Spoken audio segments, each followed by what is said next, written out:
Hey, Mom. I wanted to express gratitude for the wedding gifts. I really appreciate all the appliances you got me. It's great that I can always count on you for the big things. Oh, absolutely, sweetheart. Congratulations on your upcoming wedding. I only wish I could do more for you.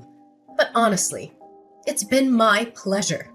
There's no need for you to thank me separately like this. After all, I am your mother. Well, thank you.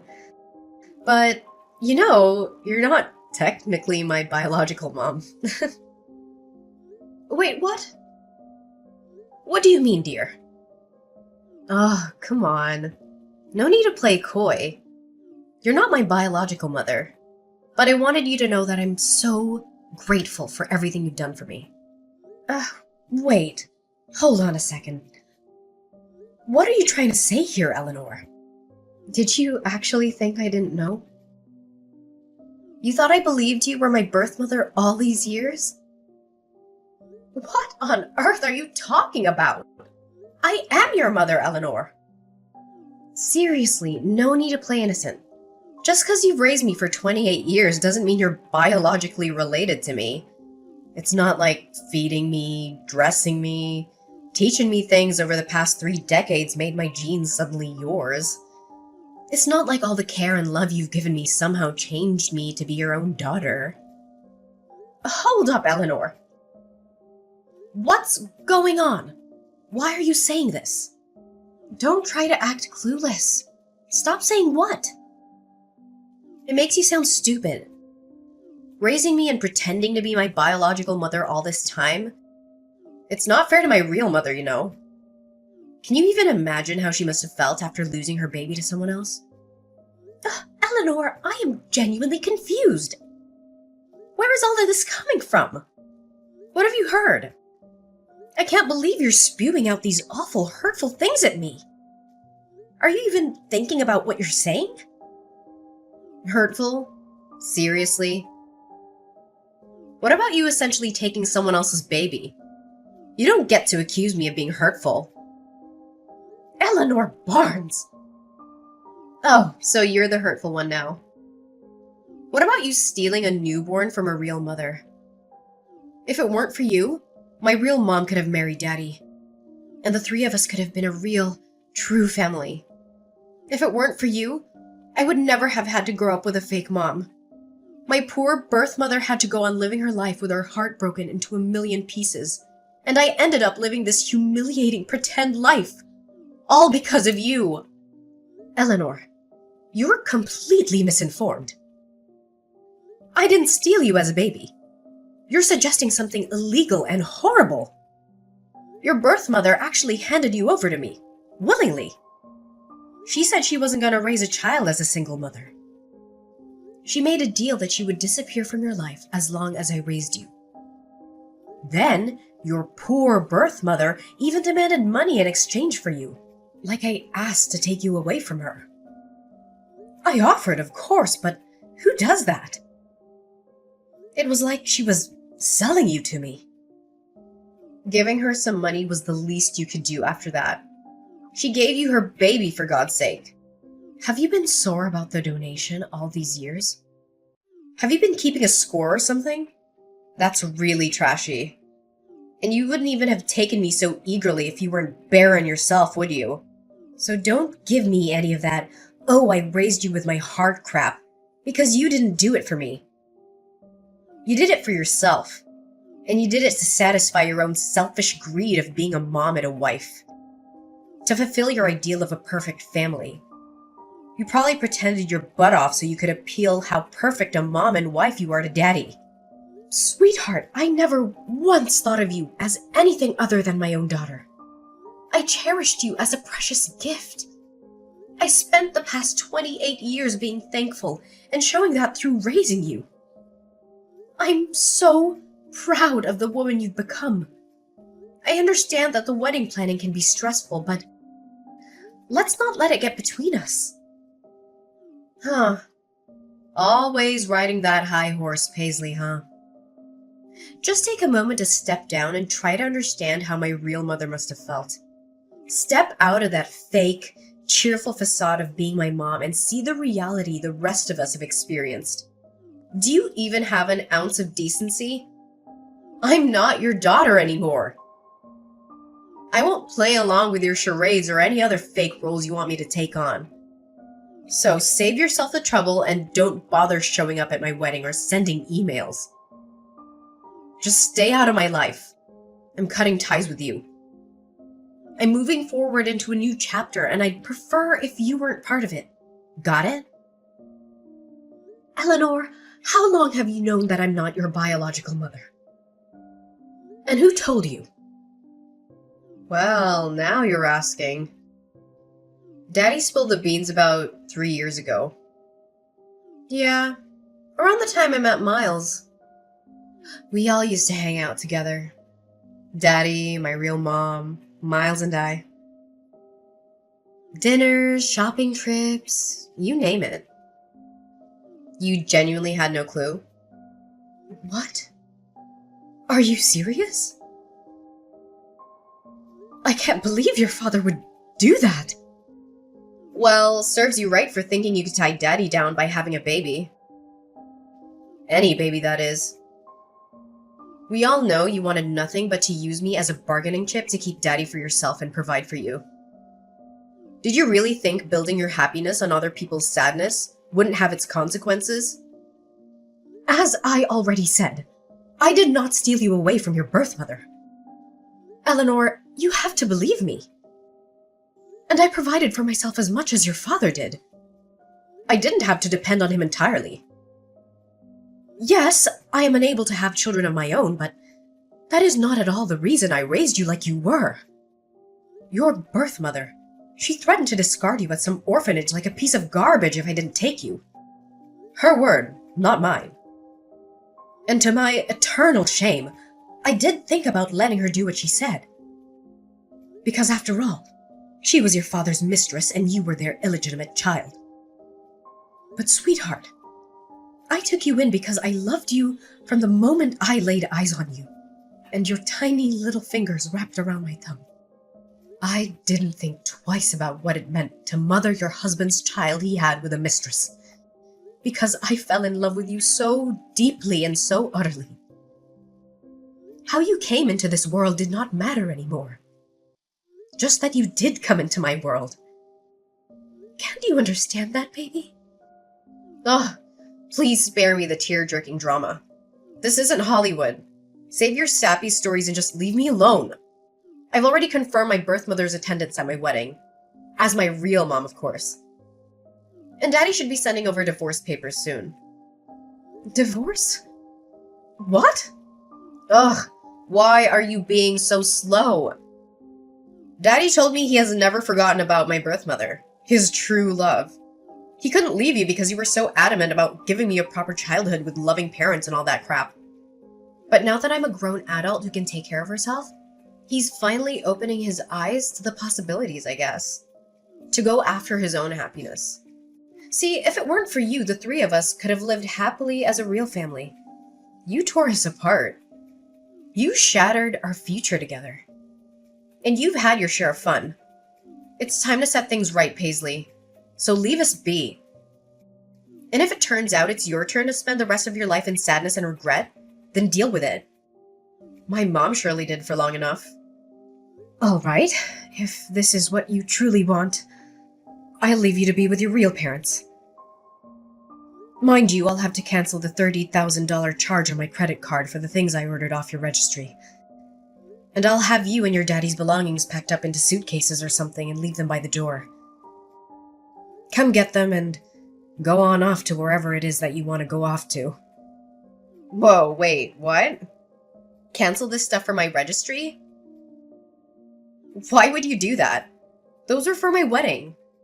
Why would you cancel gifts from a registry, Mom? Mom? I thought you didn't want me to be your mom, let alone think of me as one. If I could, I would get a refund on everything I spent in the past 28 years raising you. But since I can't do that, I'm only canceling the gifts that I mistakenly purchased for a wedding I'm apparently not even invited to anymore. Oh, your honeymoon was reserved with my credit card too, wasn't it? And your wedding venue. What about the catering service? Flowers? Photographer? I believe there was a videographer too in there somewhere. I wonder what the last-minute cancellation fees for those places will amount to. Surely not a drop in the bucket compared to what I've gladly spent on you your whole life. Oh my god, that's so petty. You can't take back gifts. Who does that? You got me those things because you wanted to, didn't you? There are no take-backs. How do you call yourself a mother? It's your only daughter's wedding. Oh, I thought I couldn't call myself a mother. Isn't that what you were telling me? You can run along to your precious birth mother and ask for help. Why don't you? Surely she can help with the venue and the food and the photography and the honeymoon. Since she loves you so much and has never had the chance to show it, surely she'll jump at the chance. Wow. So there it is. You did think of me as a stepchild, didn't you? Your words say you love me like your own, but your actions speak volumes about how you really felt all these years. You kept a tally of the money you spent on me. Seriously? Would you have done that if I were your real biological daughter? You know what? Fine. My mom can cover the venue and honeymoon. Miles probably has some money saved up too. We don't need your help. All we need from you now is to sign those divorce papers. You got it. The sooner, the better. And in a way, I'm uncertain if I ever truly forgave her. But in that moment, all that mattered was before me. I gazed upon what could have been perceived as a lump of flesh, and then she opened her eyes, meeting mine. I gently touched her hand, and she curled her tiny, delicate fingers around my thumb. She was mine. In that moment, I believed in the intricate mysteries of God's design. This perfect child had been delivered to me as if by divine intervention. She was a gift, and in turn, I was designed to be her mother. The saying, blood is thicker than water, held some truth. But what truly resonated was that love could defy all odds. Eleanor brought a joy I had never dared to dream of before. The first time she called me Mama, the moment she took her initial steps. Her genuine delight in the meals I prepared. Those instances were all emblematic of a kind of love that transcended boundaries. Her small hand in mine as we walked together, the handmade artwork she gifted me on Mother's Day. She had been gradually filling the void within my heart, until it was overflowing with a love I never thought possible. I could have never foreseen that one day she would utter those hurtful, devastating words she hurled at me today. My husband's confession to his ongoing affair with Shelley's birth mother shattered the foundation of our 33-year marriage. Our life together unraveled in the blink of an eye as we walked out of the courtroom with our marriage officially dissolved. Once back home, I hastily gathered their belongings, tossing them into any available box, and left them outside my door. The sight of my now half-empty home was a stark reminder of the abrupt changes that had befallen me. As I tried to process the shock of it all, a text message notification illuminated my phone screen.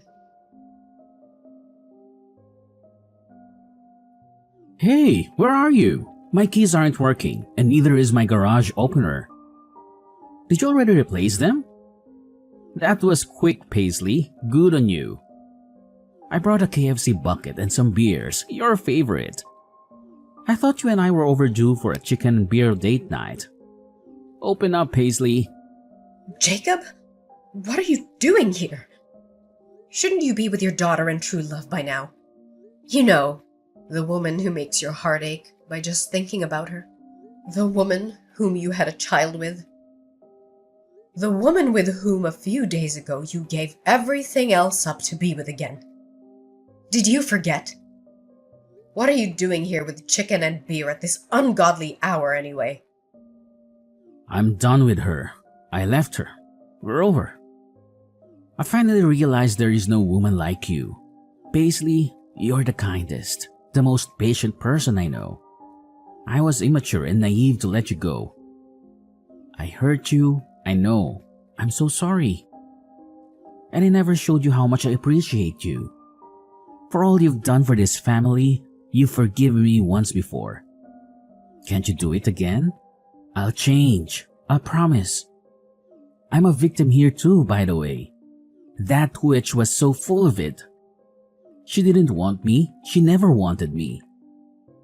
She was just using me this whole time so she could tag along when I take Eleanor out to eat or go shopping so that she herself could get what she wanted. I may have bought her a handbag or two, but that's it, I swear. She's even got a young boyfriend she's seeing. She doesn't want to marry me and settle down.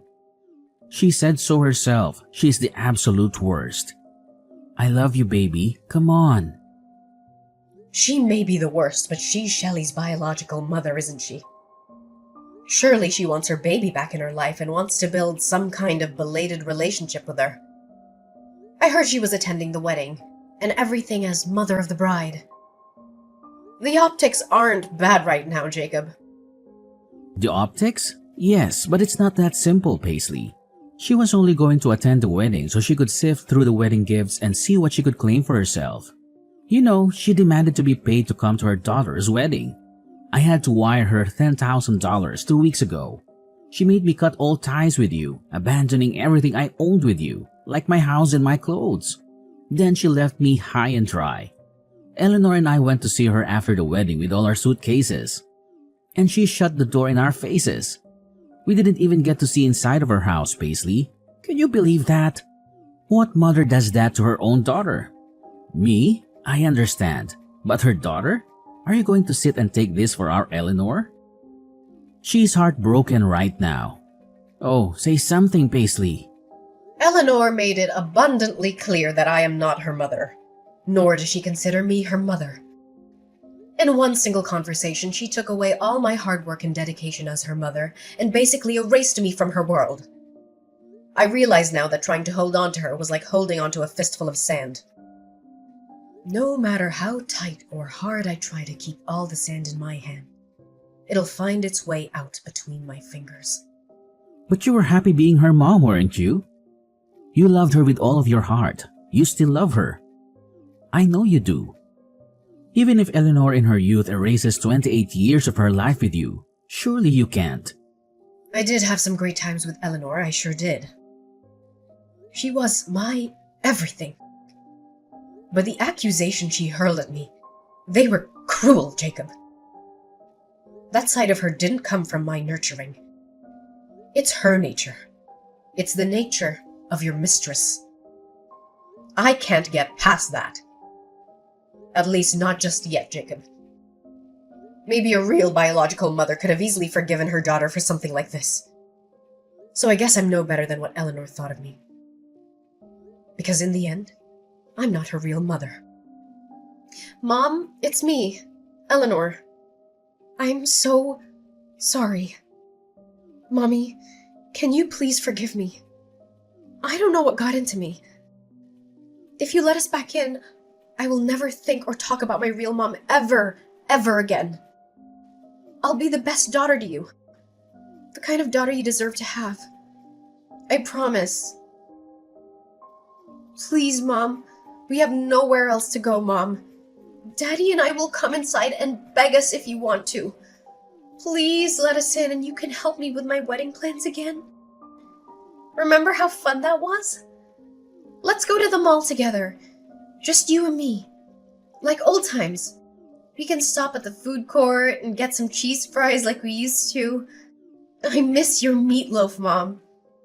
I miss your awesome meatloaf with real breadcrumbs. Will you teach me how to make it? I want to pass it down to my kids too. It'll be an heirloom recipe. If I learned anything from this whole ordeal, it is that I wasn't as big a person as I thought I could be. I cannot find it in me to forgive you two for what you've done. I guess I am nothing but an evil stepmother, like you said. After all, our relationship ends here, Eleanor and Jacob. Thank you for the many happy memories you've allowed me the past 28 years, Eleanor. Whether they were real for you or not, I will cherish them forever. Because they were real to me. I will try to keep only the happy memories of you. But now it's time for you to leave me and never come back. Don't make this any messier for us.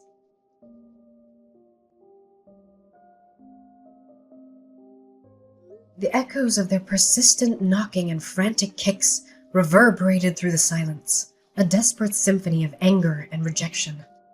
I stood on either side of the door, the barrier between my past and the uncertain future I was determined to embrace. After dialing the police, 2 patrol officers arrived. Their stern words and authoritative presence finally managed to quell the storm outside my home. Shelley's fiancé, Miles, and his family openly voiced their disappointment at the sudden upheaval caused by the withdrawal of their wedding venue and honeymoon down payments. Their anger and disbelief seemed palpable. Yet I remained resolute. They even contemplated putting their wedding preparations on hold, urging Shelley to reconsider her life's path. And in the blink of an eye, Miles made a decision that sent shockwaves through their relationship. He ended things with Shelley, just days before their intended wedding date. Amidst the chaos, Shelley bombarded me with messages and calls, hurling curses my way and placing the blame squarely on my shoulders. It was tempting to succumb to my habitual instincts and try to mend things. But I recognized that I needed to tread a different path. I needed to stop giving them space in my life and focus on rebuilding my own. I chose to turn a deaf ear to her accusations and to free myself from the weight of their turmoil. It was a moment of realization. If anything needed fixing, it was my own life, my own happiness. As the days passed, their presence faded like a distant memory, and the quiet solitude that embraced me was a welcome change. Looking back, it's bittersweet to think that my prime years were dedicated to nurturing a child who, in the end, mirrored the darkness of her birth mother. However, I carry no regrets. Shelley, in her own twisted way, taught me invaluable lessons about love, resilience, and the boundaries I needed to establish for my own well-being. Now, as I stand at the crossroads, I'm ready to pen a new chapter in this uncertain adventure called life. The pages ahead are blank and full of possibility, and I'm determined to fill them with my own happiness. Free from the chains of the past. It's a fresh beginning, a journey that's mine to craft, a future waiting to be written.